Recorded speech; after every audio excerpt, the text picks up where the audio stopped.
আরেকজনে 2 বছর আগে বলছে শবে বরাত নাই বলে মাঠ গরম করছে, জেল থেকে বের হইয়া কয়েকদিন আগে এখন বলতেছে শবে বরাতের 15টা সহিহ হাদিস আছে। কথা কোন ঠিক কিনা? তার মানে জেলখানায় বসে বসে পড়াশোনা করে হাদিসগুলা পাইছে, আগে পাইছিল না। তো যাই হোক, এমন পাইলে তাদেরকে ধন্যবাদ। কারণ আমরা তো দিন দিন ধরে বলে যাচ্ছি যে আমরা যা কিছু করছি আহলে সুন্নাত ওয়াল জামাতের আকীদা যারা বিশ্বাস করি, আমাদের কোনো কাজ কোরআন হাদিসের বাহিরে নাই। তো কেউ যদি না পায় এটা তার ব্যর্থতা, পাইলে তাকে সাধুবাদ, ধন্যবাদ। বালাগাল উলা বিকামালিহি কাশাফাত দুজা বিজামালিহি حسنت جميع خصاله حبیب خدا اشرف انبیاء کہ عرش مجیدش بود متقا بلغ العلا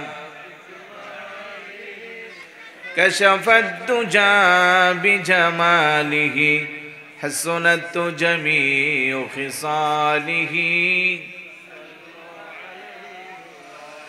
يا مصطفى والمجتبى ارحم على عصياننا مجبورة أعمالنا طمعا وذنبا والظلم بلغ العلا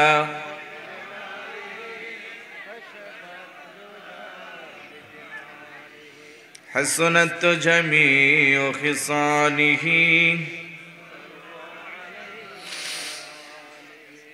উপস্থিত চট্টগ্রাম জেলার সাতকানিয়া উপজেলা দক্ষিণ আমিলাইশ কিং স্টার ক্লাবের উদ্যোগে হযরত কুতুব শাহ রহমতুল্লাহি আলাইহির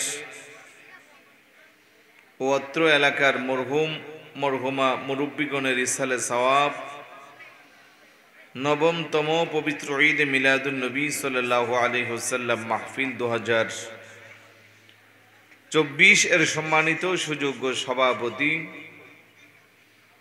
পীরজাদা মাওলানা আলহাজ আমিনুল্লাহ নকশবন্দি মাদ্দাজিল্লাহুল আলী, সাবেক খতিব পশ্চিম ডলুখার জামে মসজিদ সাতকানিয়া, উদ্বোধক হিসেবে আছেন মাওলানা নুরুল ইসলাম ফারুকি মাদ্দাজিল্লাহুল আলী, খতিব দক্ষিণ আমিলাই শিকদার জামে মসজিদ, প্রধান অতিথি আলহাজ জাহিদ হোসেন, সদস্য শ্রম ও জনশক্তি বিষয়ক কমিটি বাংলাদেশ আওয়ামী লীগ, বিশিষ্ট ব্যবসায়ী দানবীর সমাজসেবক ও শিক্ষানুরাগী, চেয়ারম্যান আগ্রাবাদ লাকি প্লাজা ব্যবসায়ী কল্যাণ সমিতি, বিশেষ অতিথি আলহাজ মুজাম্মেল হক চৌধুরী, চেয়ারম্যান 5 নং আমিলাইশ ইউনিয়ন পরিষদ, বিশেষ অতিথি হিসেবে আরও আছেন আলহাজ জিয়াউর রহমান, সভাপতি আমিলাইশ ইউনিয়ন আওয়ামী লীগ, উপদেষ্টা দক্ষিণ আমিলাইশ কিং স্টার ক্লাব।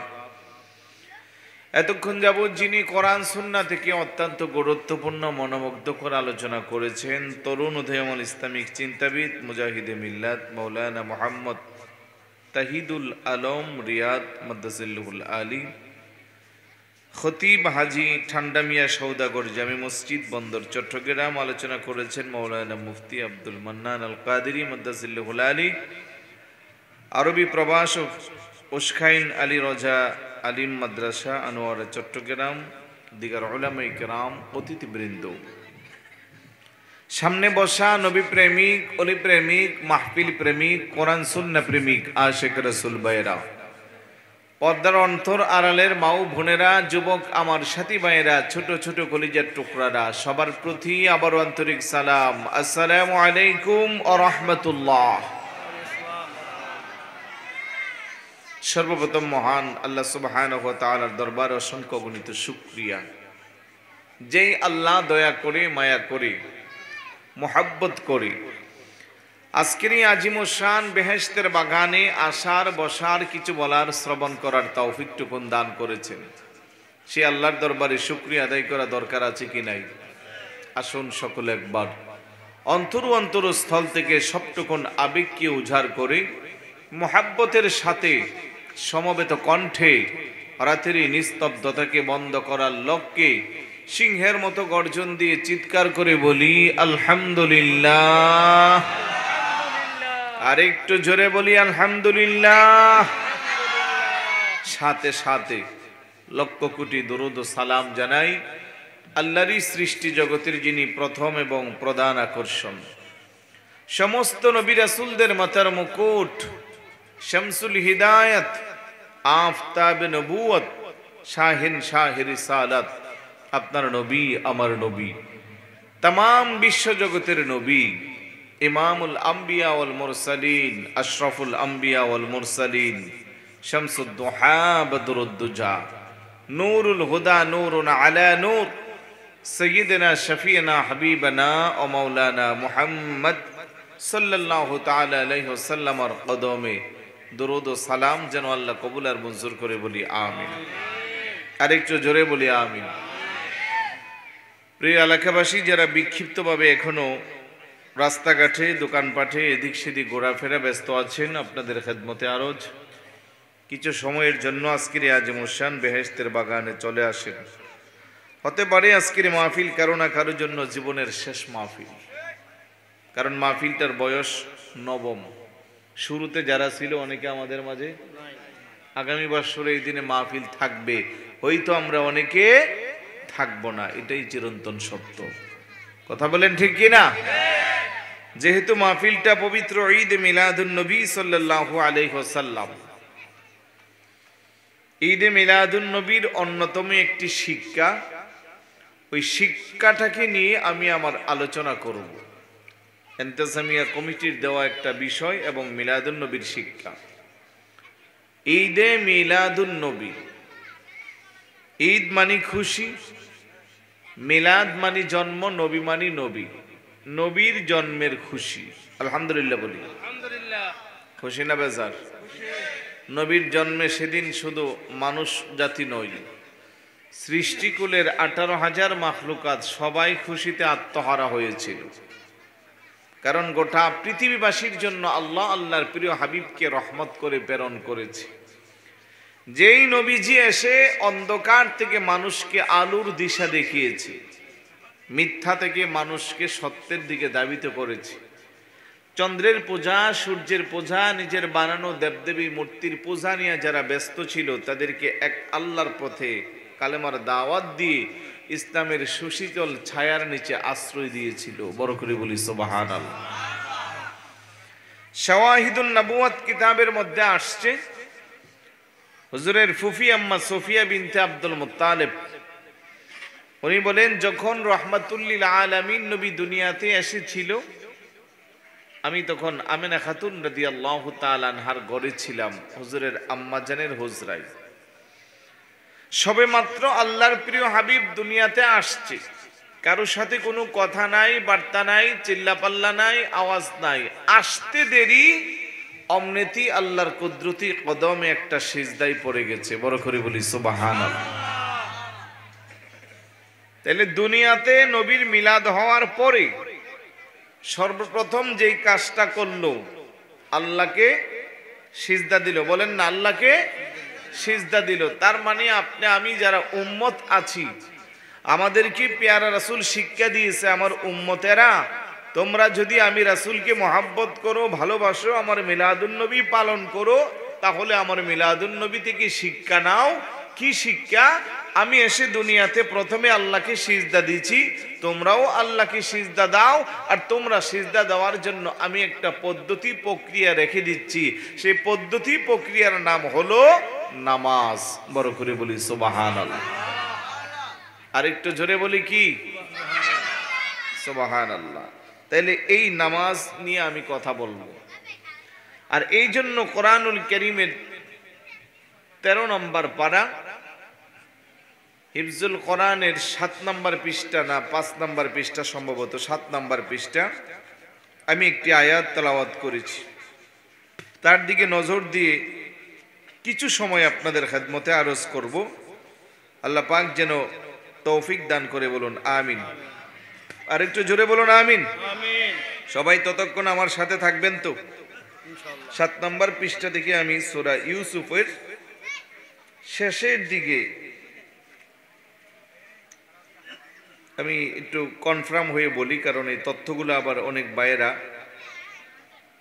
নিজেদের কাজের জন্য পরে খুঁজে না পাইলে কষ্ট পাবেন। ওয়া আকিমিস সালাতা তারাফাইন নাহার ওয়া যুলাফাম মিনাল লাইল ইন্নাল হাসানাত ইউযহিবনাস সাইয়্যাত যালিকা যিকরা লিয-যাকিরিন। বড় করে বলি সুবহানাল্লাহ। আল্লাহ সুবহানাহু ওয়া তাআলা ইরশাদ করে, তোমরা নামাজ কায়েম করো। আচ্ছা, সূরা হুদের শেষের দিকে 12 নম্বর পারা, হিফজুল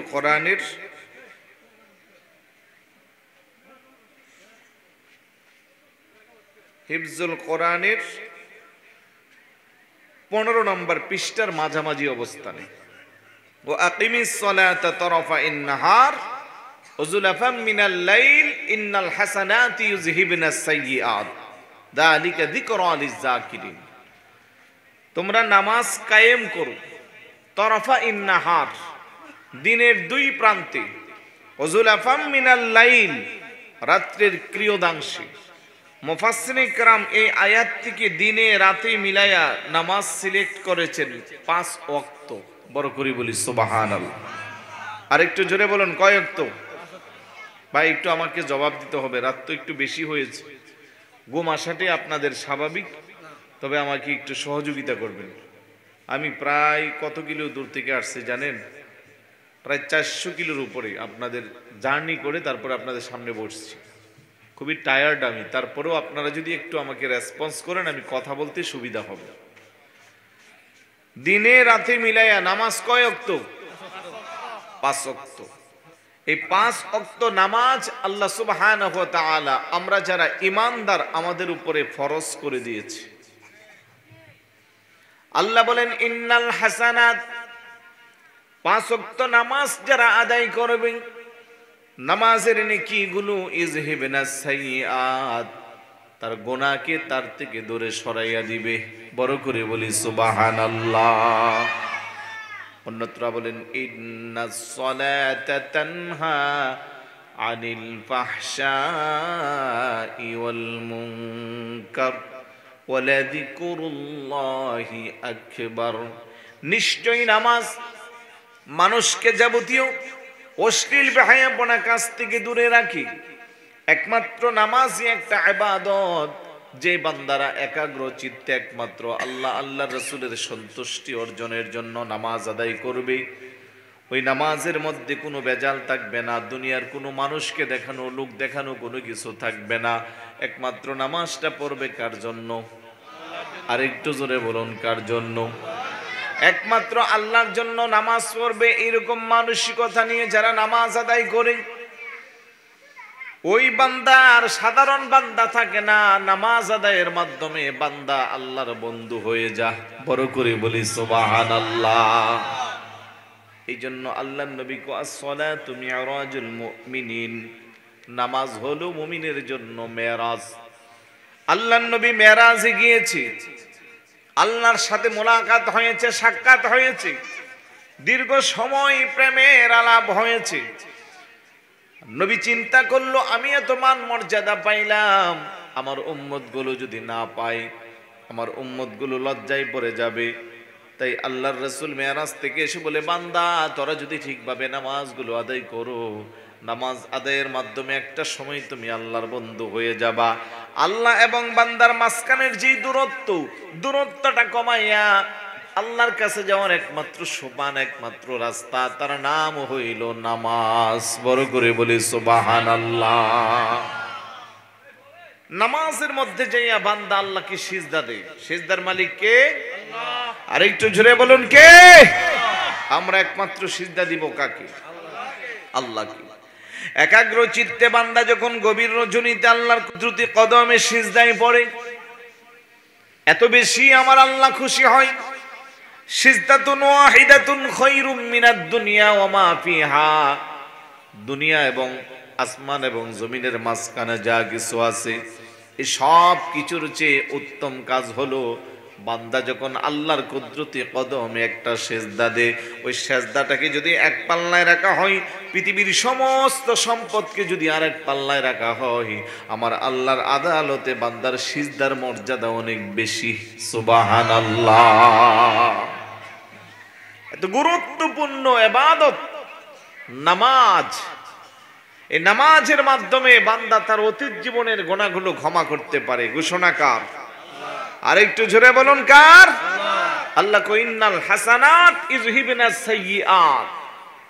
বান্দার গুনাহগুলোকে আমি এই নামাজের মাধ্যমে, তারা যখন আমি আল্লাহর কাছে ফরিয়াদ করে আমি তাদের মুনাজাতকে কবুল করে অতীত জীবনের গুনাহগুলো ক্ষমা করে দিই। সুবহানাল্লাহ বলবেন না?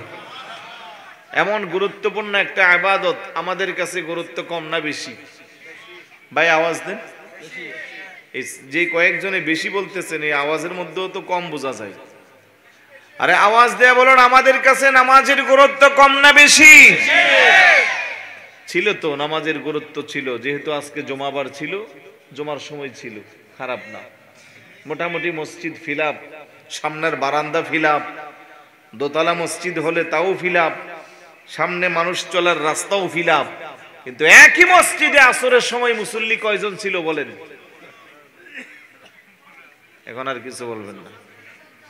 হ্যাঁ, সম্মানিত ইমাম সাহেব হুজুর এখানে আছেন, তা ওনাদেরকে বললে আবার সকালে ওনাদেরকে বলবেন যে আপনি আমাদের খাইয়ে আমাদের পইরা আমাদের বিরুদ্ধে কেন বলছেন? হুজুররা বলা দরকার নাই, আমিও তো হুজুর, আমার অভিজ্ঞতা আছে না। আমার ভাই পলিটিক্যাল মানুষ, উনিও তো অভিজ্ঞতা আছে। জুমার দিনে যেই পরিমাণের মানুষ প্রত্যেকটা মসজিদ হয়, এই মানুষগুলি কি জুমার পরে বিদেশে চলে যায়? এ ভাই জবাব দেন, ওরা কি আমাদের দেশে থাকে না বিদেশে চলে যায়? তাহলে পুরা একটা সপ্তাহ 5 ওয়াক্ত নামাজে মসজিদের মুসল্লি কই? তার মানে বোঝা গেল সারা সপ্তাহে ওনারা নামাজ পড়ে না, শুধু শুক্রবারে পড়ে। তাও এখন যে টেডি মার্কা মুসল্লি বাইর হয়েছে, আগের সুন্নত নাই, পরের সুন্নত নাই, মাঝখানে যে কোনো রকমে 2 রাকাত পড়া, মুনাজাতও নাই, মুরব্বির গর্দান দিয়া উল্টাইয়া যায়। কারণ তথাকথিত কিছু টুপিওয়ালা মৌলবীরা ফতোয়াবাজি করতেছে জুমার নামাজের পূর্বের যে 4 রাকাত কাবলাল জুম্মা, যেটা সুন্নতে মুআক্কাদা অবশ্যই পড়তে হবে, তারপরে 4 রাকাত বাদাল জুম্মা অবশ্যই পড়তে হবে। এখন কিছু টুপিওয়ালা বের হয়েছে, তারা ফতোয়া দিচ্ছে যে এগুলো পড়া দরকার নাই। ঠিক, বড় করে বলি নাউজুবিল্লাহ। এমনি মুসলমানের 12টা বাজতেছে, মুসলমান চাচ্ছে কি করে আল্লাহর ইবাদত থেকে দূরে যেতে পারবে। ওরা একের পর এক ফতোয়া দিয়া সমাজে বিশৃঙ্খলা সৃষ্টি করে। কথা বলেন ঠিক কি না? রমজান মাস আসতেছে, ওরা ফতোয়া দিবে তারাবি 8 রাকাত, তারপরে সলাতুল বিতির সারা জীবন আমরা পড়লাম কয় রাকাত? 3 রাকাত, এখন ফতোয়া দিতেছে 1 রাকাত। তারপরে আগামী পরশুদিন আমাদের জন্য একটা গুরুত্বপূর্ণ রজনী আছে, এই রাতটার নাম কি? শবে বরাত। ওরা ফতোয়া দিচ্ছে শবে বরাত নামে কিছু নাই। আরেকজনে 2 বছর আগে বলছে শবে বরাত নাই বলে মাঠ গরম করছে, জেল থেকে বের হইয়া কয়েকদিন আগে এখন বলতেছে শবে বরাতের 15টা সহিহ হাদিস আছে। কথা কোন ঠিক কি না? তার মানে জেলখানায় বসে বসে পড়াশোনা করে হাদিসগুলা পাইছে, আগে পাইছিল না। তো যাই হোক, এমন পাইলে তাদেরকে ধন্যবাদ। কারণ আমরা তো দিন দিন ধরে বলে যাচ্ছি যে আমরা যা কিছু করছি আহলে সুন্নাত ওয়াল জামাতের আকীদা যারা বিশ্বাস করি, আমাদের কোনো কাজ কোরআন হাদিসের বাহিরে নাই। তো কেউ যদি না পায় এটা তার ব্যর্থতা, পাইলে তাকে সাধুবাদ, ধন্যবাদ, আলহামদুলিল্লাহ বলি। তাহলে তারাবি কয় রাকাত? 20 রাকাত। এই আওয়াজ দেয়া বলুন, তারাবি কয় রাকাত? এরকম নামাজকে যারা কাটচিট করতে যায়, ওরা কি মুসলমানের বন্ধু না শত্রু? ওরা ইহুদি খ্রিস্টানকে খুশি করতে চায়। কথা বলেন ঠিক কি না? এমনিতেই মানুষ নামাজ পড়ে না, 8 রাকাতের ফতোয়া দিচ্ছে, এখন পোলাপাইন মসজিদে যায় 8 রাকাত পরে আস্তে করে বের হয়ে যায় যে অন্য কাজ করে তাই না, 20 রাকাত পড়াইতে পড়াইতে বাহিরে দাঁড়ায় আসে ফেসবুক চালা। ঠিক না? নামাজ শেষ হইলে একসাথে ঘরে যা। এই যে আপনার একটা ফতুয়ার কারণে একটা যুবক 12 রাকাত নামাজে আল্লাহকে 24টা সিজদা দেওয়া থেকে বঞ্চিত হলো, অথচ একটা সিজদার মূল্য পৃথিবীর সব সম্পদের চেয়েও বেশি। তো এই পাপের বাগি আল্লাহ আপনার গাড়িই দিবে। সুতরাং সহিহ হাদিসের নাম দিয়া, আহলে হাদিস, সালাফি, লা মাযহাবি নিজেকে পরিচয় দিয়া যারা মানুষকে নামাজ থেকে দূরে সরায়, তাদের সাথে আমাদের কোনো সম্পর্ক নাই। নামাজের পরে আগেকার হুজুররা মোনাজাত দিত, মুরব্বীরা চোখের পানি ছেলে ছেলে আল্লাহর কাছে কান্নাকাটি করত, মায়ের জন্য দোয়া করত, বাবার জন্য দোয়া করত, নিজের যত চাহিদা আছে আল্লাহর কাছে মোনাজাতে ফরিয়াদ করে, আর্তনাদ করে কান্নাকাটি করত। এখন মৌলবী ফতোয়া দিতেছে কম মোনাজাত নাই। এখন যুবক মোনাজাত না দিয়ে বের হয়ে যায়, আছে না নাই? আপনাদের এলাকা আছে? কি বলেন? এই অজপাড়া গ্রামেও চলে আসে, রাস্তাঘাটে তো ভাঙ্গা, তাইলে শহরে তো কি অবস্থা?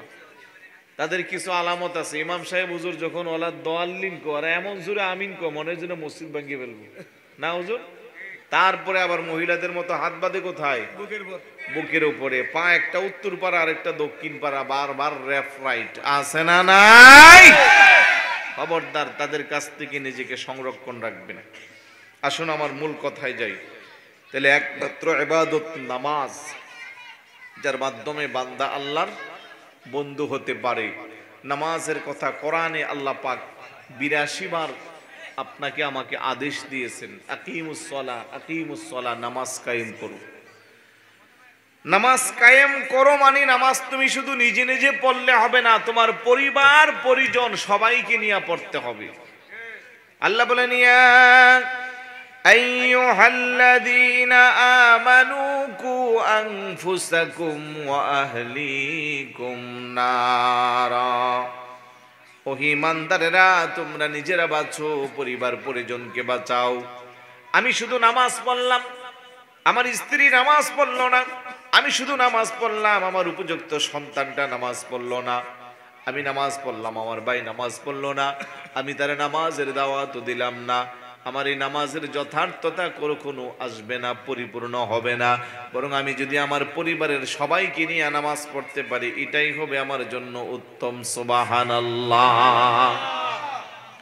যেখানে রাসূলুল্লাহ বলেন, মুরু আওলাদাকুম বিসসালাত ওয়া হুম আবনাউ 7 সিনিন ওয়াদরিবুহুম আলাইহা ওয়া হুম আবনা 10 ওয়াফাররিকু বাইনাহুম ফিল মাদাজি। উম্মত, তোমার সন্তানের যখন 7 বছর বয়স হবে, তাকে নামাজের জন্য আদেশ দাও। 10 বছর বয়স হইলে প্রয়োজনে তার নামাজের জন্য বেদ দিয়া পিঠাও।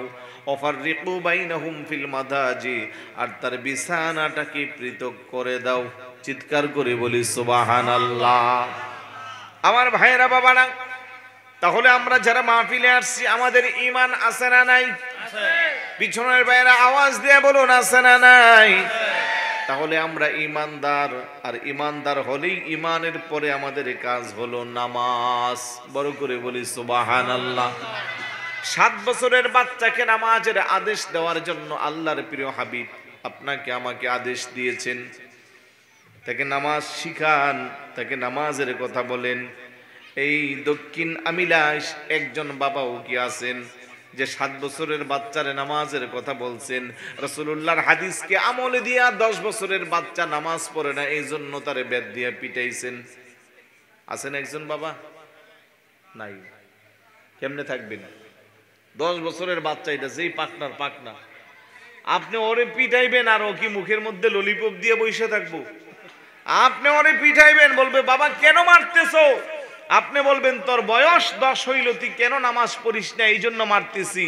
ছেলে কিন্তু চোখ রাঙ্গায় বলবে, ফজরের নামাজের সময় তোমার তো নিজের নামাজের খবর নাই, তুমি আমারে নামাজের জন্য পিটাচ্ছ। এই কথা বলেন ঠিক কিনা? তাহলে সন্তানকে নামাজি বানাতে গেলে আগে আমরা যারা বাবা মা আছি, আমাদের নামাজের দরকার আছে না নাই? বাবা মা যারা আছেন, আগে আপনারা আমরা নামাজি হই, অটোমেটিক সন্তানগুলো নামাজ হবে। যেই পরিবারের বাবা নামাজ পড়ে, যেই পরিবারের মা নামাজ পড়ে, ওই পরিবারের ছোট বাচ্চাগুলা এখন উপযুক্ত বয়সে পদার্পণ করেন নাই, তারা দেখবেন মার নামাজের মুসল্লায় মার আগে সিজদার জায়গায় চলে যা, বাবার নামাজের মুসল্লায় বাবার আগে সিজদায় চলে যা, রুকুতে চলে যা। বাবা মা হাত উঠানোর আগে তারাও হাত উঠায়। তার মানে মা বাবার শিক্ষাটা সন্তানের জন্য সবচেয়ে বড় শিক্ষা, পারিবারিক শিক্ষা সবচেয়ে বড় শিক্ষা। কথা বলেন ঠিক কি না? যেই আব্বা আম্মা শালীন হয়, যেই মা পর্দানিশীন হয়, যেই বাবা ভালো ব্যবহার করে, যেই বাবা সুন্দর আচরণ করে, তার সন্তানটাও সেই ভালো আদব কায়দাওয়ালা হয়। আপনি যদি মনে করেন আমি জন্ম দিয়েছি, শিক্ষা আমি পারিবারিকভাবে তাকে দিব না, স্কুল কলেজ ইউনিভার্সিটি মাদ্রাসায় তারে শিক্ষা দিব, তবে পারিবারিক যে শিক্ষা আব্বা আম্মার কাছ থেকে আমরা শিখেছি, এগুলো কিয়ামতের আগেও বই পুস্তক থেকে শেখা যাবে না। কথা কোন ঠিক কি না? পারিবারিক শিক্ষাকে রাসূলুল্লাহ প্রাধান্য দিয়েছেন। আল্লাহ নবী হাদিস বলেছেন, আদিবু আওলাদাকুম আলা সালাসি খিসালিন, তোমরা তোমাদের সন্তানগুলোকে তিনটা বিষয়ে শিষ্টাচার শিক্ষা দাও। এক নম্বরে হুব্বি নবীকুম, নবীর মুহাব্বত। দুই নম্বরে ওয়া হুব্বি আহলি বাইতিহি, নবীর আহলে বাইতের মুহাব্বত। তিন নম্বরে ওয়া আলা কিরাআতিল কোরআন, কোরআনের শিক্ষা। চিৎকার করে বলি সুবহানাল্লাহ। কার মুহাব্বত? এক নম্বরে নবীর মুহাব্বত। এখন নবীর মুহাব্বত শিক্ষা দিতে গেলে আপনার নিজের মধ্যে আগে নবীর মুহাব্বত থাকতে হবে। চায়ের দোকানে বসে মিলাদুন নবীর বিপক্ষে ফতোয়া দিবেন, কথা বলবেন, নবীর মুহাব্বত অন্তরে আসবে? আর একটু জোরে বলুন, আসবে? নবীর সম্মান আজমত নিয়ে বাজে মন্তব্য করবেন, মুহাব্বত কোত্থেকে আসবে? আর রাসূলের মুহাব্বত যদি অন্তরে না থাকে, গোটা জীবন আপনি শেষ করে ফেললেন নামাজ পড়তে পড়তে, রোজা রাখতে রাখতে, দান সদকা করতে করতে, একবারের জায়গা 10 বার হজ করবেন, আল্লাহর আদালতে আপনার কোনো আমলকে আল্লাহ পাক কবুল করবে না। যেহেতু আজকের জুমার সানি খুতবায় সম্মানিত হুজুররা বলেছেন, আলা লা ঈমানা লিমান লা মুহাব্বাতা লাহু, খবরদার সাবধান, তার ঈমান নাই যার অন্তরে আমি নবীর মুহাব্বত নাই। সুবহানাল্লাহ জোরে বলবেন না? তাহলে নবীর মুহাব্বতের নাম কি? জোরে বলুন, নবীর মুহাব্বতের নাম কি? ঈমান। তো নবীর ভালোবাসায় যদি ত্রুটি থাকে, ঘাটতি থাকে, পাগড়ি, আবা কাবা, জুব্বা এগুলো কোনো কাজে আসবে না। যে যত বেশি নবীকে ভালোবাসবে তার ঈমান তত বেশি তাজা হবে। বলেন, ভালোবাসার জায়গা মদিনা, ভালো লাগার জায়গা মদিনা, ভালোবাসার ভালো লাগার জায়গা মদিনা। এত সুন্দর জায়গা কোথাও দেখি না, এত সুন্দর জায়গা কোথাও দেখি না, সাজিয়েছেন দয়াল রাব্বানা, ভালোবাসার জায়গা মদিনা, ভালোবাসার ভালো লাগার জায়গা মদিনা। খারাপ লাগতেছে নাকি আপনাদের? একটু মনোযোগ দিয়ে বলেন, ভালোবাসার জায়গা মদিনা, ভালো লাগার জায়গা মদিনা। এত সুন্দর জায়গা কোথাও দেখি না, এত সুন্দর জায়গা কোথাও দেখি না, সাজিয়েছেন দয়াল রাব্বানা, ভালোবাসার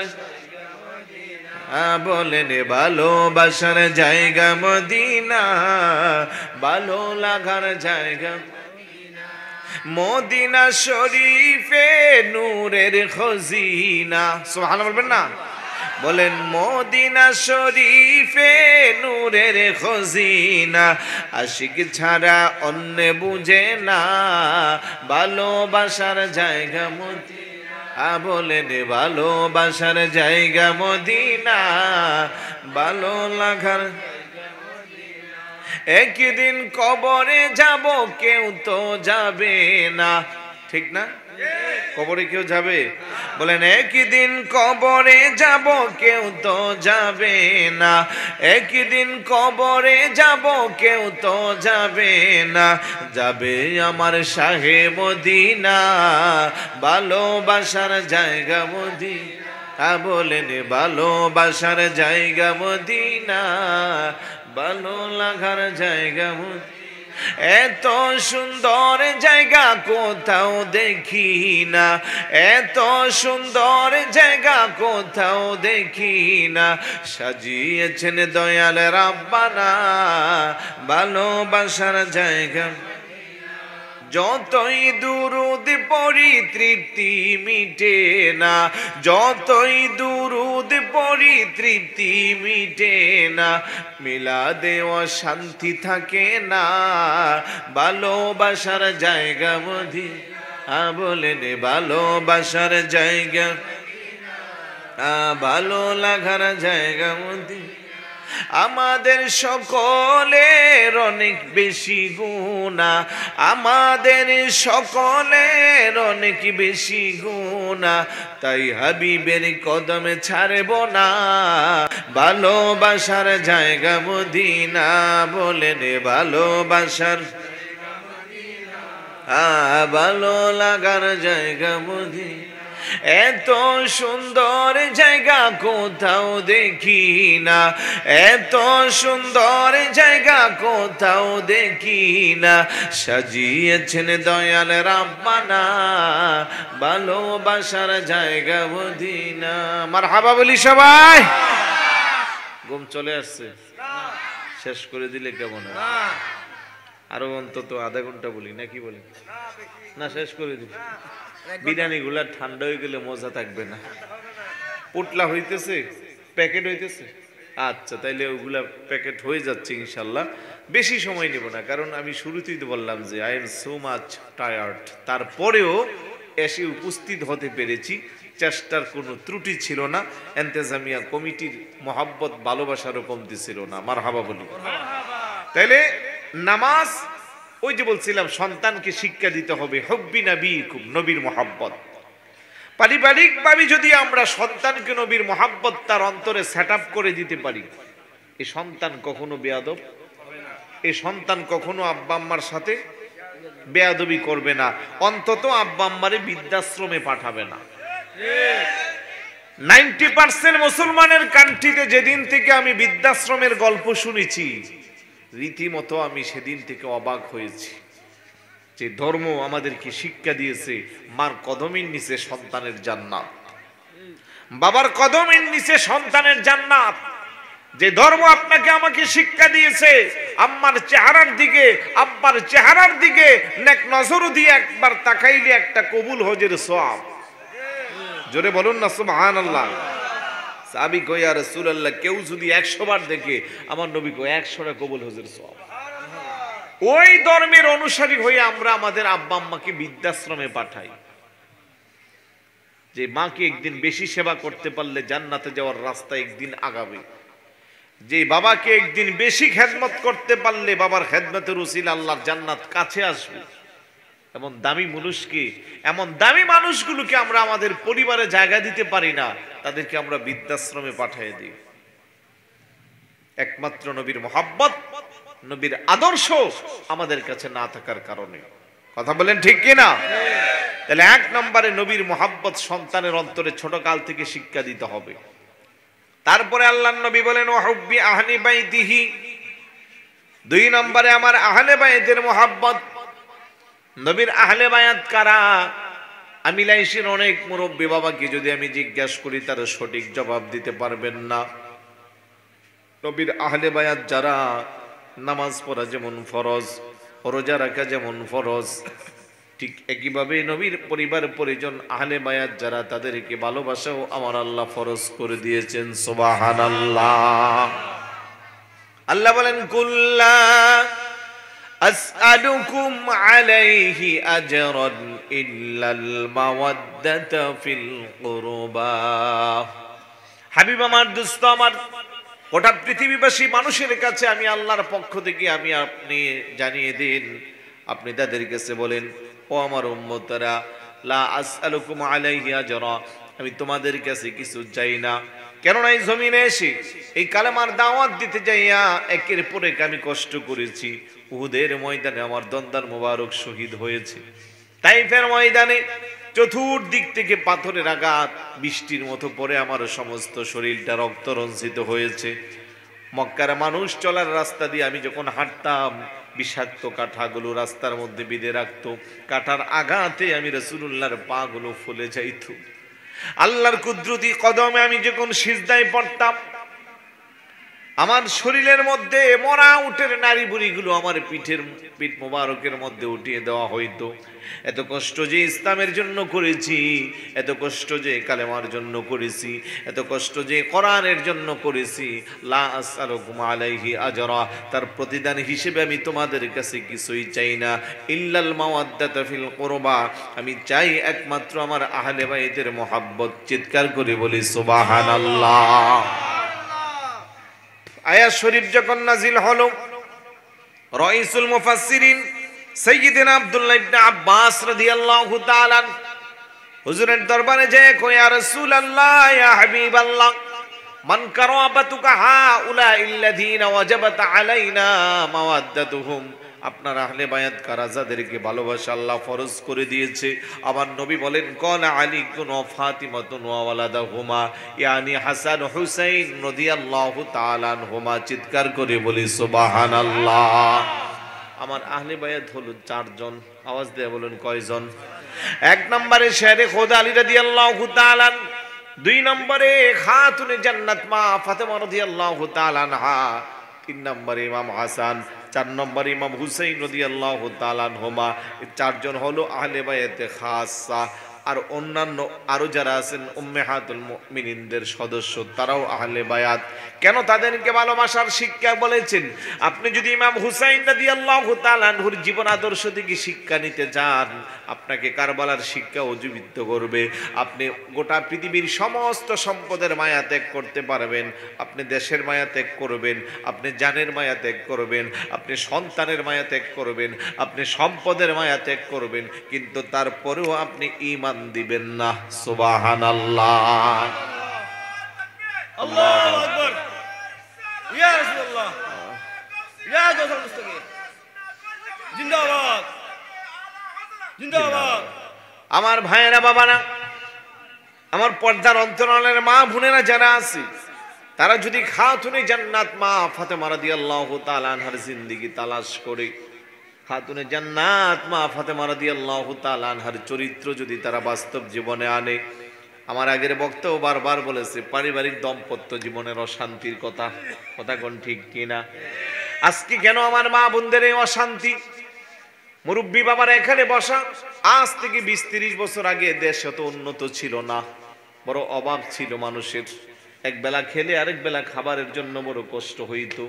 এখন যেমন 3 বেলায় পরিপূর্ণভাবে স্বাদ আহ্লাদে আমরা খাবার দাবার করতে পারি, মাছ মাংস সব আইটেম থাকে, 20-30 বছর আগে তেমনটা ছিল না। এক তরকারি এক ভাত দিয়া মানুষগুলো জীবন করত। এখন প্রত্যেকের বাড়িতে বিল্ডিংও ছিল না, টিনের ঘর, ছনের ঘর ছিল। এখন প্রত্যেকের ঘরে সোফা, খাট, ফ্রিজ আছে না নাই? তখন এগুলো ছিল না। এত কষ্ট করে তারা জীবন চালাচ্ছে। ঘরে ফ্রিজ ছিল না, বাজার ছিল না, আলমিরায় কোনো কাপড় ছিল না, কিন্তু ওই মানুষগুলোর দাম্পত্য জীবনে শান্তির কোনো কমতি ছিল না। কথা কোন ঠিক কিনা? এখন সব কিছু বেশি বেশি হয়েছে, কিন্তু শান্তি নাই, শান্তি নাই। পারিবারিক দাম্পত্য কলহ শুধু বেড়েই চলছে। দাম্পত্য জীবনের বয়স 10, 15, 30 বছর, এখনো একজন আরেকজনকে কই তোমার সাথে আমি সংসার করব না। 2টা, 3টা, 4টা, 5টা সন্তান, সংসার চলে না। তার একটাই কারণ, ইসলামের শিক্ষা আমাদের মা বোনদের বাস্তব জীবনে নাই। মা ফাতেমার জীবন চরিত্র যদি তারা শিক্ষা অর্জন করত, জীবনে কোনো অশান্তি থাকতো না। ওই জীবনের মধ্যে চলে আসতো সুখ, শান্তি আর সমৃদ্ধি। সুবহানাল্লাহ। এই জন্য আমার নবীকে ও হুব্বি আহলি বাইতি, আমার আহলে বাইতকে ভালোবাসো। কারণ তাদেরকে ভালোবাসলে তাদের জীবন চরিত্রের শিক্ষা যখন তুমি তোমার বাস্তব জীবনে আনবা, তোমার জীবনটা দামি হয়ে যাবে। 3 নম্বরে ওয়ালা কিরাআতিল কোরআন, কোরআনের শিক্ষা দাও। আজকে আমরা দুনিয়াবি শিক্ষা নিয়ে পাগল। কার সন্তানকে কোন স্কুলে পড়াবো, কোন কলেজে পড়াবো, কোন ক্লাসে পড়াবো, কত টাকা খরচ করব, মাস শেষে হাজার হাজার টাকা দিতে কোনো আপত্তি নাই। কিন্তু কোরআন শিখবার বেলা 500 জায়গা 1000 টাকা দিলে হুজুরের ফতোয়াবাজি শুরু। কথা কোন ঠিক কিনা? 500 টাকা কেন দিতে হয়? 200 টাকা দিলে হুজুর পাওয়া যায়। আর ইংরেজি অঙ্ক শিক্ষানোর জন্য ওই টিচারকে 5000 টাকা দিলেও কার্পণ্য করে না। যার কারণে সন্তানগুলো কোরআন থেকে বঞ্চিত, কোরআনের শিক্ষা তাদের মধ্যে নাই। আল্লাহ নবী এই তিনটা জিনিসকে সন্তানকে শিক্ষা দেওয়ার জন্য বলেছে। শিক্ষা দিলে কি হবে? সন্তানগুলো আদব বলা হবে, সন্তানগুলো আব্বা আম্মার সাথে বেয়াদবি করবে না, নেক সন্তানে রূপান্তরিত হবে। বড় করে বলি সুবহানাল্লাহ।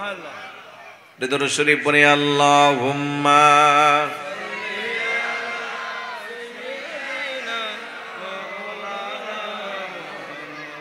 ওয়া আলা আলি সাইয়্যিদিনা। পিছনের বাইরে সবাই জবান খুলে একটু জিকির করি লা ইলাহা আলা ইলাহা আলা ইলাহা, জোরে জোরে লা ইলাহা, একসাথে লা ইলাহা, মোহাব্বতে লা ইলাহা। হাসবি রব্বি জাল্লাল্লাহ মা ফি কলবি, হাসবি রব্বি মা ফি কলবি, নূর মুহাম্মদ সাল্লাল্লাহু লা ইলাহা লা ইলাহা ইল্লাল্লাহ লা ইলাহা। ভাইজানে বহু দূরে মদিনা, আমরা কেমনে যাব জানি না। বলেন বহু দূরে আমরা কেমনে যাব জানি। দয়াল আল্লাহ দয়া করো, দয়াল আল্লাহ ও দেখাও সোনার মদিনা। লা ইলাহা লা ইলাহা,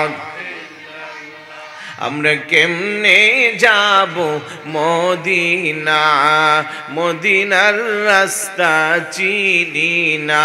বলেন কেমনে মদিনার রাস্তা। আমার মুর্শিদ জানে ঠিকানা, আমার মুর্শিদ জানে। আমরা যাব সোনার মদিনা। লা ইলাহা লা ইলাহা। ভাইজান কত সুন্দর মদিনা, যার নাই কোনো তুলো। সুবহানাল্লাহ না? মদিনার সাথে কারো তুলনা আছে নাকি? আওয়াজ দিয়ে বলুন আছে। কিন্তু এই সমাজে অনেক ভাই আছে যারা বলে যে মদিনা যাওয়া দরকার নাই, হজ করতে গেলে মদিনা যায়েন না, মদিনা হজের সাথে কোনো সম্পর্ক না। বলে কি বলে না? অথচ মদিনা শরীফের মর্যাদা কম না বেশি? ফতোয়া শামির মুকদ্দমায় আসছে আন্না রাউজাতান নবী সাল্লাল্লাহু আলাইহি ওয়াসাল্লাম খায়রুম মিনাল কাবাতিল মুশাররাফা ওয়া আফদালু মিনাল আরশিল মুআল্লা। চিৎকার করে বলি সুবহানাল্লাহ। মদিনাতুল মুনাওয়ারা রাসূলের যে রওজা মুবারক রয়েছে তার মর্যাদা খানায়ে কাবা নয়, শুধু আরশ আজিমের চেয়ে আরো বেশি দামি, আরশ আজিমের চেয়ে আরো বেশি দামি।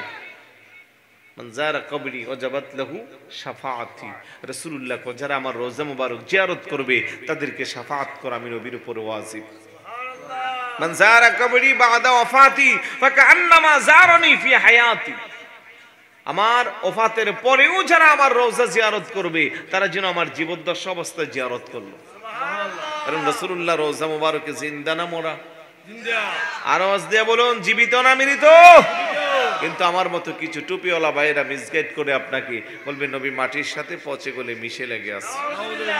আর একটু জোরে বলি নাউজুবিল্লাহ। মান হাজ্জাল বাইতা ওয়া লাম ইয়াসুরনি ফাকাদ জাফানি। রাসূলুল্লাহ কো উম্মত তুই হজ করলি, আমি রাসূলের রওজা জিয়ারত করলি না, আমার প্রতি জুলুম করলি। নাউজুবিল্লাহ বলবেন না? এরকম অনেকগুলো হাদিস আছে জিয়ারতের ব্যাপারে, রওজা শরীফ যাওয়ার ব্যাপারে। আর ওই জায়গার ভিতরে তথাকথিত মৌলবী ফতোয়া দিচ্ছে, যাওয়া দরকার নাই। জোরে বলি নাউজুবিল্লাহ। এগুলো বললে কি রাসূলের শান কমাইতে পারবে? রাসূলের শান বাড়ায় কি? আরেকটু জোরে বলুন। আরশের মেহমান করেছেন আল্লাহ, কত শান কত মান মুরি কামলিওয়ালা, ও গো মদিনাওয়ালা করো করুণা, ও গো মদিনাওয়ালা দিদার দাও গো শাহে মদিনা, দিদার দাও গো নবীর রওজা শরীফ দেখে মন ভরে না, নবীর রওজা শরীফ দিদার দাও গো শাহে মদিনা, দিদার দাও গো জালি মুবারক দেখিলে এক নজর নূরেতে জলমল করবে ভিতর। সুবহানাল্লাহ বলবেন না?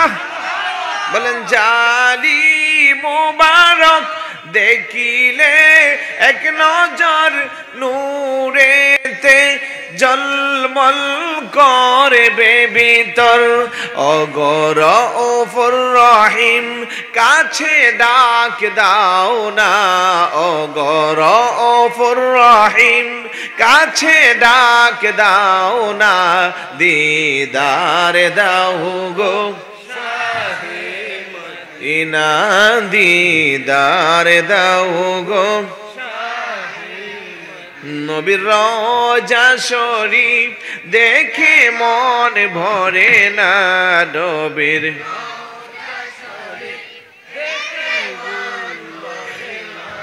দিদার দাও গো সালাতুনিয়া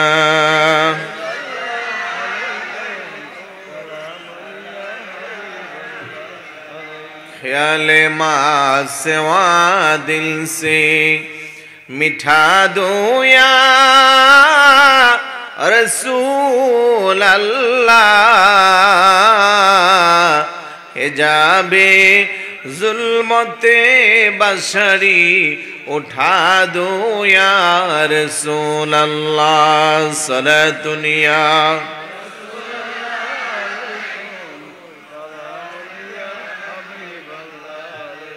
हबीबे किबरिया तुम हो, शफीए आसिया तुम हो, तुम्हें छोड़कर कहाँ जाओ बताओ या रसूल अल्लाह, सलातुनिया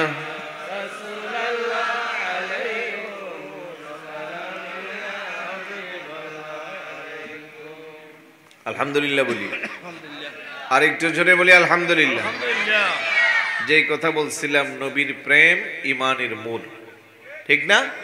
যে যত বেশি আমার নবীকে ভালোবাসবে তার ঈমানের আলো পাওয়ার তত বেশি বাড়বে।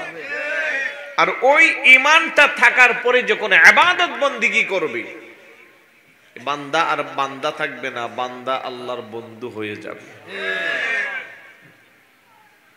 আল্লাহর বন্ধু হওয়ার জন্য কি টাকা পয়সা লাগে? এমপি হওয়া লাগে? মন্ত্রী হওয়া লাগে? রাষ্ট্রপতি হওয়া লাগে? চিন্তা করে দেখেন তো, আপনি যদি সাতকানিয়ার এমপি হইতে চান, অন্তত আপনার রাজনৈতিক একটা বর্ণাঢ্য কেরিয়ার লাগবে, ঠিক না? আপনি যদি একজন শিল্পপতি হতে যান, আপনার অন্তত কয়েক কোটি টাকা ব্যবসায় ইনভেস্ট করতে হবে এবং অনেক বছর আপনাকে শরীরের ঘাম জড়াইয়া ব্যবসাটাকে একটা ভালো অবস্থানে নিতে হবে। আপনি যদি সমাজের একজন নেতা সাজতে চান, এই সমাজের অনেক উন্নয়নমূলক কাজ করতে হবে, আস্তে আস্তে জনগণের হৃদয়ে আপনার স্থান হবে। কথা বলেন ঠিক না? কিন্তু আপনি যদি আল্লাহর বন্ধু হতে চান, আপনার আপনার রাজনৈতিক করে 30 বছরের ক্যারিয়ার লাগবে না, কোটি কোটি টাকা ইনভেস্ট করে বড় ব্যবসায়ী হতে হবে না, জনগণের বন্ধু হওয়া লাগবে না। আল্লাহকে কার কি টাকা বেশি আছে না কম আছে, শিক্ষা কম না বেশি, বংশীয় মর্যাদা আছে না নাই, সে কালো না সাদা, আমার এইগুলো দেখার প্রয়োজন নাই। আল্লাহ আপনি কি দেখতে চান? আল্লাহ কো ইন্না আকরামাকুম ইনদাল্লাহি আতকাকুম, যার তাকওয়া যত বেশি তার মর্যাদা আমি আল্লাহর নিকট তত বেশি। আর একটু জোরে বলি সুবহানাল্লাহ। আপনি কি দুনিয়ার মানুষের কাছে মর্যাদাশীল হবেন না আল্লাহর কাছে? আল্লাহর কাছে মর্যাদাশীল হতে গেলে তাকওয়ার বিকল্প, আর তাকওয়াবান হতে গেলে নামাজ ছাড়া কোনো গতি। কেউ যদি বলে আমি বড় মুত্তাকি, নামাজ একক তো পড়ি না, আমি বলবো এটা মুত্তাকি না, এটা বাটপার। কথা কোন ঠিক না? কেউ যদি বলে আমি খুব আল্লাহওয়ালা বুজুর্গ, আমার নামাজ লাগে না, বা কোন পীর যদি বলে আমি পীর, আমার কাছে মুরিদ হইলে নামাজ লাগে না, আমি বলবো এটা পীর না, এটা বন্ড। কথা বলেন? কারণ হক্কানি রব্বানি ওলি আল্লাহর জীবনী তালাশ করলে দেখা যায় শুধু নামাজই পড়েন নাই, ফরজের পাশাপাশি এরশাক আওয়াবিন তাহাজ্জুদ কাজা করেন নাই, এশারের নামাজের উযু দিয়া ফজরের নামাজ পড়ছে। এই জন্য বন্ডামির কোনো সুযোগ নাই। আমরা ওলি আল্লাহর পক্ষে মানুষ, সারা জীবন ওলি আল্লাহর পক্ষে কথা বলি, কিন্তু বন্ডদের পক্ষে না। বন্ডদের কারণে আজকে 2-4টা বন্ডর কারণে হক্কানি রব্বানি ওলি আল্লাহর মান সম্মান নষ্ট হচ্ছে। কথা বলেন ঠিক কি না? বন্ডরা কখনো ওলি হতে পারে না, ওরা বন্ডই। তাই আল্লাহ পাক যেন আমাদেরকে সঠিক বুঝ দান করে, বলুন আমিন। বেনামাজির কিছু শাস্তি বলবো, আস্তে আস্তে শেষ করব। তার আগে একটা প্রশ্ন আসছে, মাঝখানে বলে ফেলি। আসসালামু আলাইকুম ওয়া রাহমাতুল্লাহ। ওয়া আলাইকুম আসসালাম ওয়া রাহমাতুল্লাহি ওয়া বারাকাতুহু। হুজুর, জানাজার নামাজের শেষে লাশকে সামনে রেখে দু হাত তুলে মোনাজাত করা জায়েজ কিনা? কোরআন হাদিসের দলিল দেন। আমি বলবো না জায়েজ, যে আপনি আগে হেডার দলিল দেন। কথা কোন ঠিক না? নামাজে জানাজার পরে মোনাজাত করি কয় মিনিট? সর্বোচ্চ 5 মিনিট, ধরলাম 10 মিনিট। কথা বলেন ঠিক না? যারা এই জানাজার নামাজের পরে মোনাজাতকে নিষেধ করে, ওরা প্রথমে যে প্রশ্ন উদযাপন করে, জানাজার নামাজ একটা দোয়া, এখানে আলাদা দোয়া দরকার নাই, এরকম বলে কি বলে না? আমি ভাইদেরকে বলতে চাইবো না, এই পরিভাষাটা আপনার ভুল। জানাজার নামাজ দোয়া না, এটা নামাজই। যদি নামাজ না হইতো তাহলে এই জানাজার নামাজের যত হাদিস আছে এগুলো দোয়ার অধ্যায়ের মধ্যে থাকতো, সলাতুল জানাজার অধ্যায়ের মধ্যে এগুলো আছে।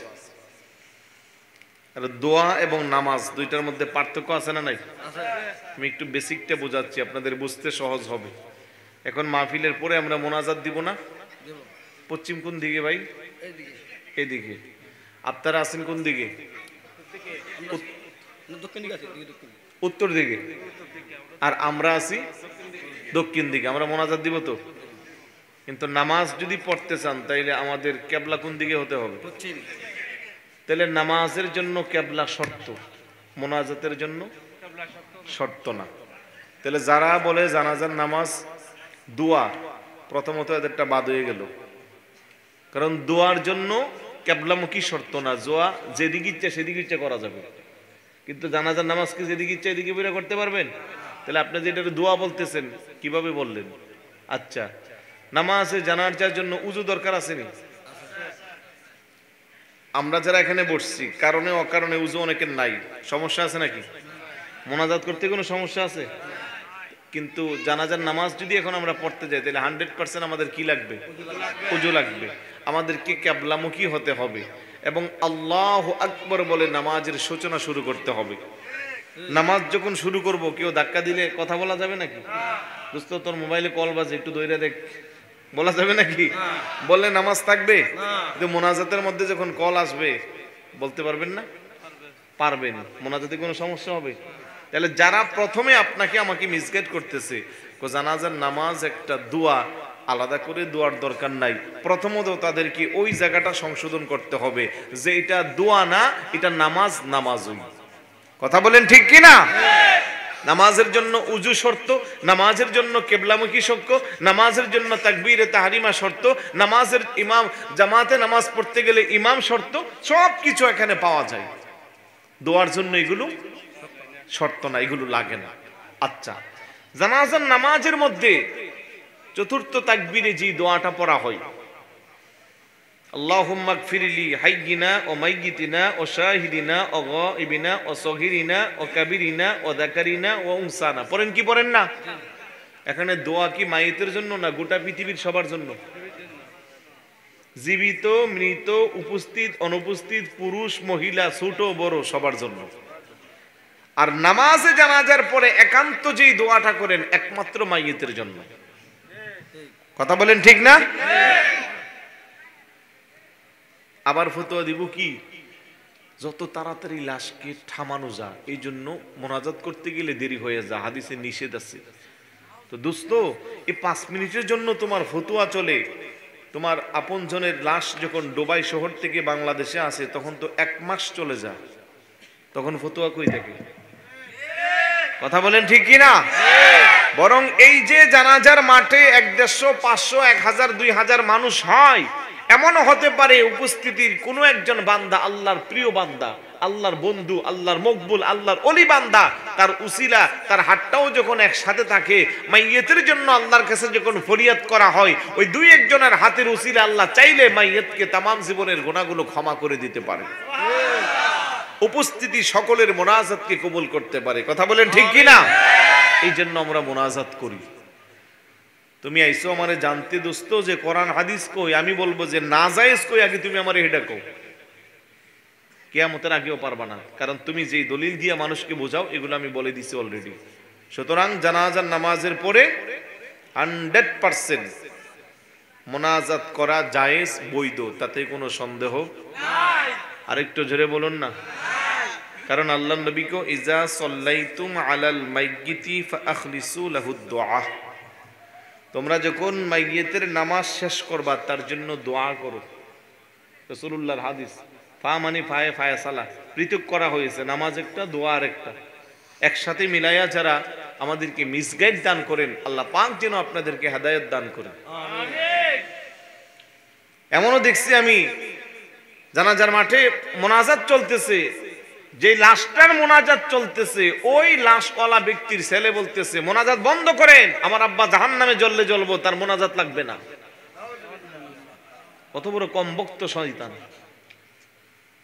মানে তার কাছে মনে হচ্ছে যে এটা বেদাত চলতেছে, সে বেদাতের ফতোয়া দিয়ে বলতেছে আমার আব্বা জাহান্নামে গেলে যাইবো, তারপরে মোনাজাত লাগবে না। আর একটু জোরে বলি নাউজুবিল্লাহ।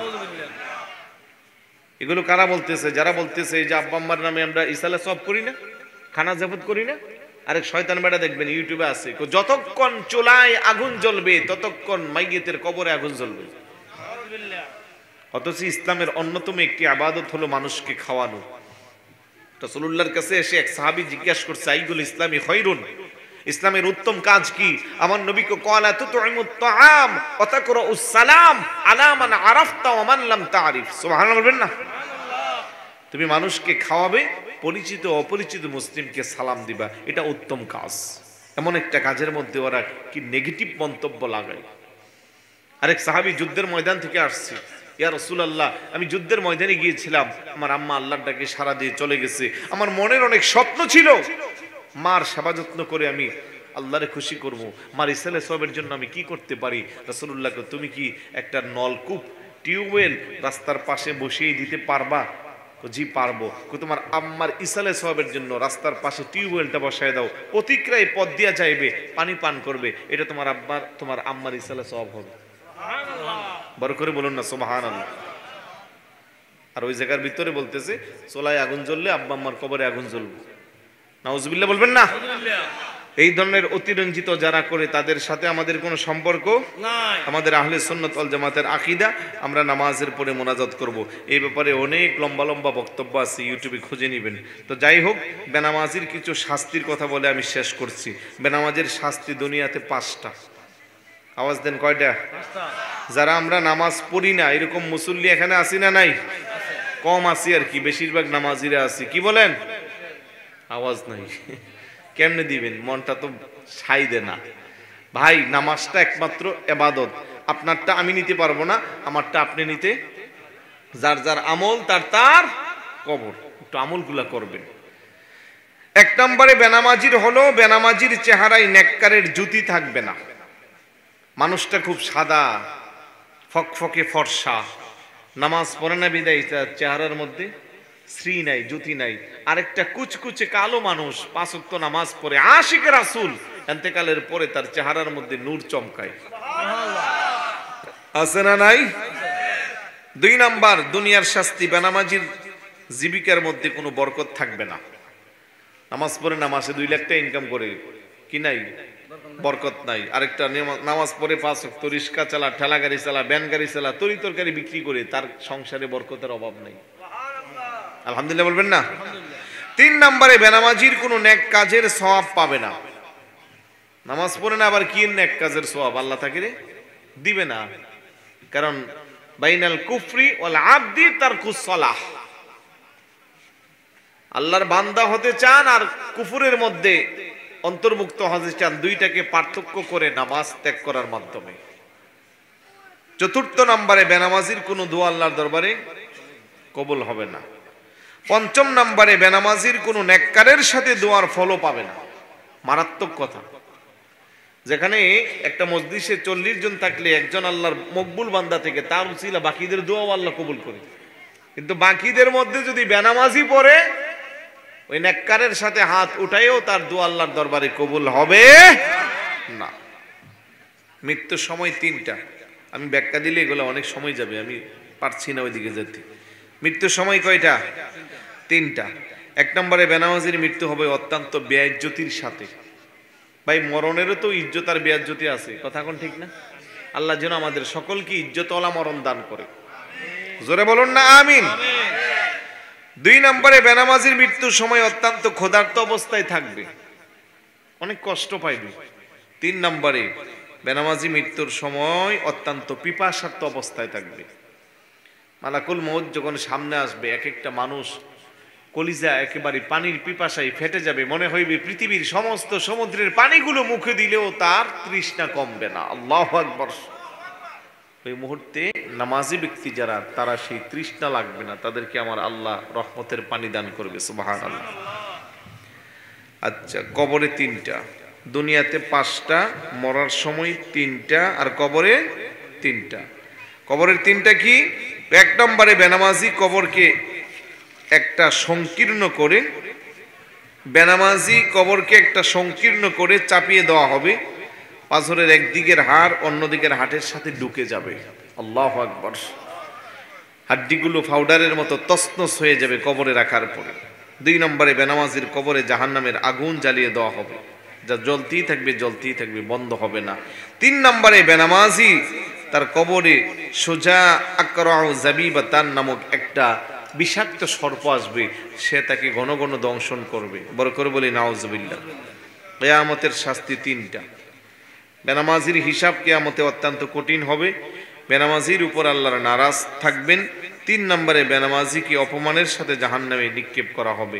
আল্লাহ যেন আমাদের সকলকে এই ধরনের আযাব গজব থেকে বাঁচার তৌফিক দান করে। বলুন আমিন। আর একটু জোরে বলুন আমিন।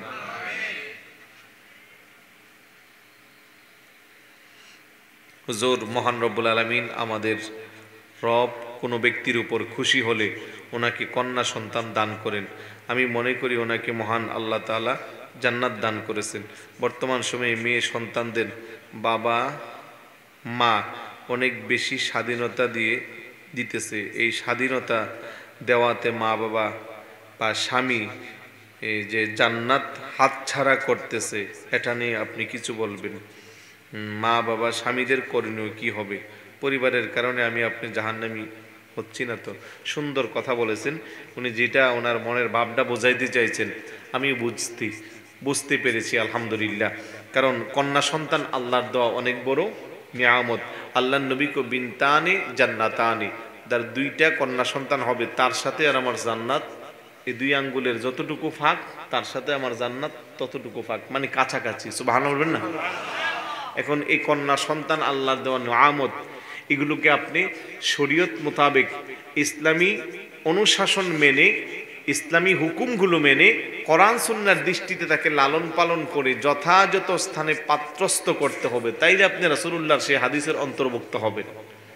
এখন আপনার উপযুক্ত মেয়েকে আপনি পর্দার হুকুম শিক্ষা দিলেন না, হিজাব পরার জন্য উৎসাহিত করলেন না, তার সৌন্দর্য বিলিয়ে দেওয়ার জন্য তাকে আপনি ছেড়ে দিলেন, পরপুরুষ কিংবা পাশ্চাত্যের অপসংস্কৃতি লালন করে মাঠে ঘাটে শপিং মলে স্কুল কলেজ ইউনিভার্সিটি পড়ার নাম দিয়া বেহায়াপনা চলাফেরা করবে, তার দায়ভারটা আপনি বাবা হিসেবে অবশ্যই আপনার কাঁধে থাকবে। কারণ আপনার দায়িত্ব ছিল আপনার কন্যার বয়স বাড়ার সাথে সাথে তার পর্দার হুকুমকে আপনি যথাযথ মর্যাদা দেওয়া। যেখানে আল্লাহ আল্লাহ রাসূলকে বলে ইয়া আইয়ুহান নাবিয়্যু কুল লি আজওয়াজিকা ওয়া বানাতিকা ওয়া নিসাইল মুমিনিন ইদনিনা আলাইহিন্না মিন জালাবিবিহিন্না, হাবিব আপনি আপনার স্ত্রীদেরকে, আপনার কন্যাদেরকে এবং সমস্ত মুমিনা মহিলাদেরকে জানিয়ে দেন ইদনিনা আলাইহিন্না মিন জালাবিবিহিন্না, তারা যেন ডিলা ডালা পোশাকের মাধ্যমে তাদের শরীরকে আবৃত করে। সরাসরি কোরআন, সুবহানাল্লাহ বলবেন না? এই কোরআনের আয়াত থেকে নামাজ যেমন ফরজ, রোজা যেমন ফরজ, পর্দা করেও ফরজ। এখন আপনি আপনার সন্তানকে, আপনার স্ত্রীকে, আপনার ছোট বোনকে পর্দা থেকে দূরে রাখলেন কিংবা অনুশাসন করলেন না, শাসনটা করলেন না পর্দা করার জন্য, অবশ্যই আপনাকে কাল কিয়ামতের ময়দানে আল্লাহর আদালতে কাঠগড়ায় দাঁড়াতে হবে। তাই আমাদের সন্তানগুলোকে আমরা পর্দানিশীন করব। আমাদের নারী স্বাধীনতা মানে এই নয় যে নারী বেহায়াপনা, নারী বেশ্যাপনার মধ্যে লিপ্ত হবে, নাউজুবিল্লাহ। আর একটু জোরে বলি নাউজুবিল্লাহ। স্বাধীনতা মানে এই নয়। কি বলবো, এগুলো বলতে গেলে লম্বা চড়া কথা। কক্সবাজারের সমুদ্র সৈকতে রাতের 2:30 বাজে একটা অপরিচিত ছেলের হাত ধরে হাঁটবে, স্বাধীনতা মানে এই নয়। 21শে ফেব্রুয়ারি 14ই ফেব্রুয়ারির নাম দিয়া একটা গোলাপ ফুল 200 টাকা দেয়া ক্রয় করে ইকো পার্কে রাস্তার চিপা চুপায় রেস্টুরেন্টের মাঝখানে গল্প গুজবে ব্যস্ত হয়ে শ্লীলতা হানি করবে, ইজ্জতের নষ্ট করবে। স্বাধীনতা হলো কোরআন সুন্নাহকে মেনে আম্মা জান আয়েশা সিদ্দিকা রাদিয়াল্লাহু তাআলা আনহার জীবন মোতাবেক জীবনকে চালানো। আল্লাহ যেন বোঝার তৌফিক দান করুন। আসুন একটু সালাম দিয়া নবী।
قبول مدینے کے ساتھ ہزاروں سلام مدینے کے ساتھ لاکھوں سلام مدینے کے ساتھ کروڑوں سلام مدینے کے ساتھ بیعت سلام بلغ الہدا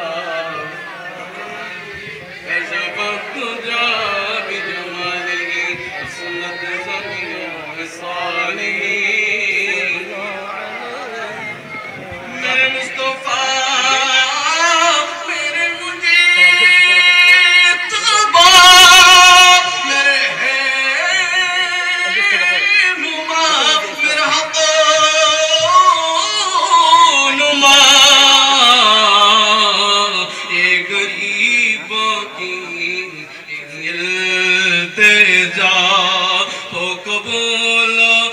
سلام کا بلغ العلا بکمالہ کشف الدجى بجمالہ حسن ضمیہ وحسانہ صلوا علیہ وآلہ ربی صل وسلم وبارک علیہ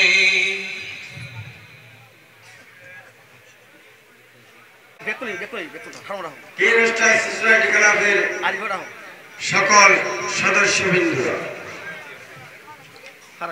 সম্মানিত উপদেষ্টাকে ক্যাশ প্রদান করবেন কিনস্টার সোসাইটি ক্লাবের সকল সদস্যবৃন্দরা।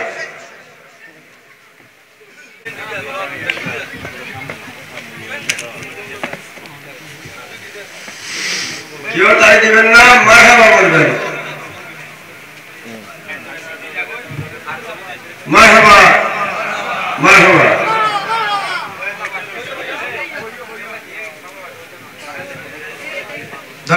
আমাদের এলাকায় জমি বন্ধক নেওয়াটা প্রচলিত আছে। ধরেন একটা জমি 1 বছরের জন্য নিয়েছেন 20 বা 30 হাজার টাকা দিয়ে, ওই সেম টাকা 1 বছর পর দিয়ে দিলে জমিটা বা জমির দলিলটা দিয়ে দিবে। সেক্ষেত্রে এই 1 বছর চাষাবাদ করে যে ফসলটুকু বন্ধক নেওয়া লোকটি নিচ্ছেন, এটা কি সুদ হবে? নিচ্ছেন ওই জমি থেকে, এটা কি সুদ হবে?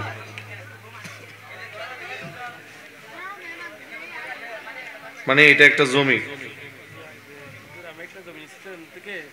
20,000 টাকা দিয়েছে কি এইটা আমি 1 বছর বুক করছি, বুক করার পর 20,000 টাকা দিয়ে ফেলছি জমিটা দিয়ে ফেলছি। আমি যে 1 বছর বুক করছি ওগুলোকে টাকাগুলো তো সময় করে নিয়ে যেগুলো দিয়েছে ওটা আমি নিয়ে ফেলছি। এটা আমি 1 বছর বুক করছি। আপনি কি জমির ধারে কাছে গেছেন না শুধু টাকার মধ্যে সীমাবদ্ধ রয়েছেন? না না না না, টাকার মধ্যে সীমাবদ্ধ নেই। আপনাকে আমি 10,000 টাকার জমিন বন্ধক দিচ্ছি, আপনি আমার জমিনটাও কি খাইয়েছেন, আবার টাকাগুলোও কি আমি নিয়ে গেছি, জমিন ফেরত দিয়ে টাকা নিয়েছে। আর জমিন ফেরত দিয়ে আবার টাকা নিয়েছি, ওই আসল টাকা আবার নিয়ে গেছি আর কি। এখন আমি যে 1 বছর বুক করছি, 1 বছর না, 1 বছর হোক 2 বছর হোক 3 বছর হোক রাখলো। একখান হদ দিলে একটা মানুষে আমার কাছে 3 বছরের জমিনটা দিয়ে 10,000 টাকা নিল, আবার 3 বছর যখন পুরাইছে জমিনটা ওনাকে দিয়ে দিচ্ছে, আবার টাকাগুলো 10,000 টাকা নিয়ে নিছে। তখন ওটার জন্য তাহলে সুদ হবে কিনা এটা জানতে চাচ্ছে। বন্ধকি জমিন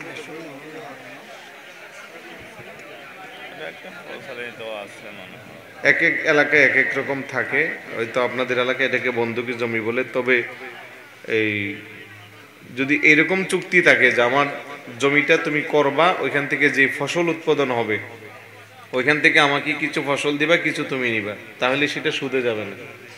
আর ফসল দেব না, সবগুলা ওটা খেয়ে ফেলবে, এটা আবার কি নিয়ে যাবে, এটা সুদের মধ্যেই অন্তর্ভুক্ত হবে, এটা সুদ হবে। এটা তো সুদ বহানো সন্দেহ নাই। চিল্লান দিছেন কেন? মনে হয় জন্য সুদ নাই আপনার এলাকায়? তো শুধু ওই বন্ধুকি জমি কেন, ডাইরেক্ট ক্যাশ টাকার সুদ আরো বেশি রমরমা না? হ্যাঁ, 1 লক্ষ টাকা দিবে, 1 মাস পরে 10,000, 20,000, 1 বছর পরে 10,000, এগুলো তো আরো বেশি চলে। এটা তো মানে ওই ডাইরেক্ট কাঁচা সুদের চেয়ে একটু ঘুরাইয়া নিচ্ছে আর কি, কিন্তু ওইটা তো আরো জঘন্যতম। তো যাই হোক, সুদের ব্যবসা এগুলো বন্ধ করতে হবে। সুদ খায় আল্লাহরে ডাকলে আল্লাহ এগুলো কখনো শুনবে না। আল্লাহ পাক যেন আমাদের সকলকে কবুল করে, বলুন আমিন। মোনাজাত হবে, সবাই সবার জন্য দোয়া করবেন। আল্লাহুম্মা আমিন। আসসালাতু ওয়াসসালামু আলাইকা সাইয়্যিদি ইয়া রাসূলুল্লাহ, আসসালাতু ওয়াসসালামু আলাইকা সাইয়্যিদি ইয়া হাবিবাল্লাহ, ওয়া আলা আলিকা ওয়া আসহাবিকা ইয়া রাহমাতাল লিল আলামিন। ربنا آتنا في الدنيا حسنة وفي الآخرة حسنة وقنا عذاب النار وادخلنا الجنة مع الأبرار يا عزيز يا غفار يا رب العالمين. رب اجعلني مقيم الصلاة ومن ذريتي ربنا وتقبل دعاء. ربنا اغفر لي ولوالدي رب ارحمهما كما ربياني صغيرا. রব্বুল আলামিন দক্ষিণ আমিলাইশ কিং স্টার ক্লাব এর ব্যবস্থাপনায়, বিশেষত হযরত কুতুব শাহ রহমাতুল্লাহ আলাইহি অত্র এলাকার সমস্ত মুরব্বীদের ইসালা সওয়াবের উদ্দেশ্যে আজকের আজিমুশান মাহফিল কি তুমি কবুল আর মঞ্জুর করে নাও। আদি এতক্ষণ কোটি কোটি গুণে বাড়াইয়া সর্বপথ মাকা মাওলা তাজদারে মদিনা উম্মতের কান্ডারি দুকুলের সাথে হায়াতুন নবী নূরের নবী জিন্দা নবীর নূরানি রওজা মুবারকে পৌঁছিয়ে দাও। সমস্ত সাহাবায়ে কিরাম, তাবি তাবিঈন, মুজতাহিদিন, খুলাফায়ে রাশিদিন, শুহাদা সালিহিন, পীরুনে গাউস, কুতুব আবদাল, উলামা, ফুকাহা, বুলাগা, নুজামা, মুহাদ্দিসিন, মুফাসসিরিন, আইম্মে শরীয়ত, আইম্মে তরিকত, যেখানে আছেন প্রত্যেক রূহে পাকে হাদিয়া পৌঁছিয়ে দাও। শাহেনশাহ বাগদাদের দরবারে পৌঁছিয়ে দাও। খাজা গরিব নওয়াজের দরবারে পৌঁছিয়ে দাও। খাজিগান খলিফা শাহ জিলান খাজা আব্দুর রহমান চৌরবি কুতুবুল আউলিয়া বানিয়ে জামিয়া সৈয়দা মুর্শিদ শ্রীকুটি বানিয়ে জশ্নে জুলুস ঈদ মিলাদুন নবী সাল্লাল্লাহু আলাইহি ওয়াসাল্লাম অবানি গাউসে কমিটি গাউসে জামান মুর্শিদ বর হক হাফেজ করিম আল্লামা সৈয়দ মুহাম্মদ তৈয়ব শাহ রাদিয়াল্লাহু তাআলা দরবারে পৌঁছিয়ে দাও। বর হক সিলসিলার যত ওলি গাউস কুতুব আবদাল 360 আউলিয়া, চট্টগ্রামের 12 আউলিয়া, গাউসুল আজম মেজ ভান্ডারী, ইমাম শেরে বাংলা আলা হযরত কিবলা কাবা প্রত্যেক রূহে পাকে হাদিয়া পৌঁছে দাও। বিশেষ করে হযরত কুতুব শাহ রহমাতুল্লাহ আলাইহি দরবারে পৌঁছে দাও। আমরা যারা হাত উঠাইছি আমাদের প্রত্যেকের মেহেরবান আব্বা আম্মা, দাদা দাদি, নানা নানি, আত্মীয় স্বজন, পিতৃবংশ, মাতৃবংশ, শ্বশুর শাশুড়ি যাদের অন্ধকার কবরে, প্রত্যেকের কবরটাকে তুমি জান্নাতের টুকরা বানিয়ে দাও। আজকের মাহফিলকে সাজাইতে যাইয়া যারা টাকা দিয়া, পয়সা দিয়া, বুদ্ধি দিয়া, শ্রম দিয়া, খাটনি দিয়া এত সুন্দর করে আজিমুশান ভাবে সাজাইলো, আজকের মাহফিল আমাদের সকলের জন্য তুমি নাজাতের ব্যবস্থা করে দাও। আল্লাহ বিশেষ করে কিং স্টার ক্লাব দক্ষিণা মিলাইশের প্রত্যেকটা সদস্য ভাইকে তুমি কবুল আর মঞ্জুর করে নাও। দেশে প্রবাসে বিদেশে যারা আছে যেখানে আছে প্রত্যেকের হকে হকে দোয়াগার হাদিয়াকে তুমি মঞ্জুর করে নাও। আল্লাহ একজন সদস্য ভাইয়ের বাচ্চা অসুস্থতাকে পরিপূর্ণ শিফা দান করে দাও। আল্লাহ অত্র এলাকার যত কবরবাসীর অন্ধকার কবরে আছেন প্রত্যেকের কবরটাকে তুমি জান্নাতের টুকরা বানিয়ে দাও। আমরা যারা হাত উঠেছি প্রত্যেকের হাতকে তুমি কবুল আর মঞ্জুর করো। আমি গুনাহগারের সাথে যোগ্য বিজ্ঞ উলামায়ে কেরাম হাত উঠিয়েছেন, মুরব্বী বাবারা কুসি কাছে মাসুম বাচ্চারা পর্দার অন্তরালের মা বোনেরা হাত উঠিয়েছেন, যে কোনো দুটো হাত উঠেছেন এখন আজকের মোনাজাতকে কবুল আর মঞ্জুর করে নাও। আল্লাহ বিশেষ করে পর্দার অন্তরালের মা বোনেরা যারা হাত উঠাইছে প্রত্যেকটা মা বোনকে রাবিয়া বসরির মতো ওলিয়া বানিয়ে দাও। খাতুনে জান্নাত মা ফাতেমা রাদিয়াল্লাহু তাআলা আনহার জিন্দেগি নসিব করো। আল্লাহ আমাদের দেশের প্রতি খাস রহমার করম নাজিল করো। আল্লাহ দেশকে উন্নয়নশীল রাষ্ট্র হিসেবে তুমি কবুল আর মঞ্জুর করে নাও। আমাদের প্রত্যেকের মধ্যে ইত্তেহাদ আর ইত্তেফাক পয়দা করে দাও। সম্মানিত অতিথি যারা আমাদের মাঝে এসেছেন প্রত্যেকের নামে নামে হকে হকে দোয়ার হাদিয়াকে মঞ্জুর করে নাও। কিয়ামত পর্যন্ত মাহফিলকে কায়েম আর দায়েম রাখিও। সব ধরনের বালা মুসিবত থেকে তুমি তোমার আমনে হেফাজত করিও। রব্বানা তাকাব্বাল মিন্না ফিদ দুনিয়া জিয়ারাতান নবী সাল্লাল্লাহু আলাইহি ওয়াসাল্লাম ওয়া ফিল আখিরাতি শাফাআতাহু আরিনা ওয়াজহাহু ওয়াসকিনা মিন হাউজিহি শারবাতান লা নাজমাউ বা'দাহু আবাদা। আল্লাহ শেষ বুনিয়াদ তোমার দরবারে ইন্তেজামিয়া কমিটির প্রত্যেকটা সদস্য ভাইকে তুমি কবুল আর মঞ্জুর করে নাও। আল্লাহ আমাদেরকে পাঁচ ওয়াক্ত নামাজে মুত্তাকি বানিয়ে যাও। ও সাল্লাল্লাহু তাআলা আলান নবিয়্যিল কারীম ওয়া আলিহি ওয়া আসহাবিহি ওয়া আহলি বাইতিহি আজমাইন। সুবহান রাব্বিকা রাব্বিল ইজ্জাতি আম্মা ইয়াসিফুন ওয়া সালামুন আলাল মুরসালিন ওয়ালহামদুলিল্লাহি রাব্বিল আলামিন বিহাক্কি লা ইলাহা ইল্লাল্লাহু মুহাম্মাদুর রাসূলুল্লাহ সাল্লাল্লাহু আলাইহি ওয়াসাল্লাম। আসসালামু আলাইকুম ওয়া রাহমাতুল্লাহ।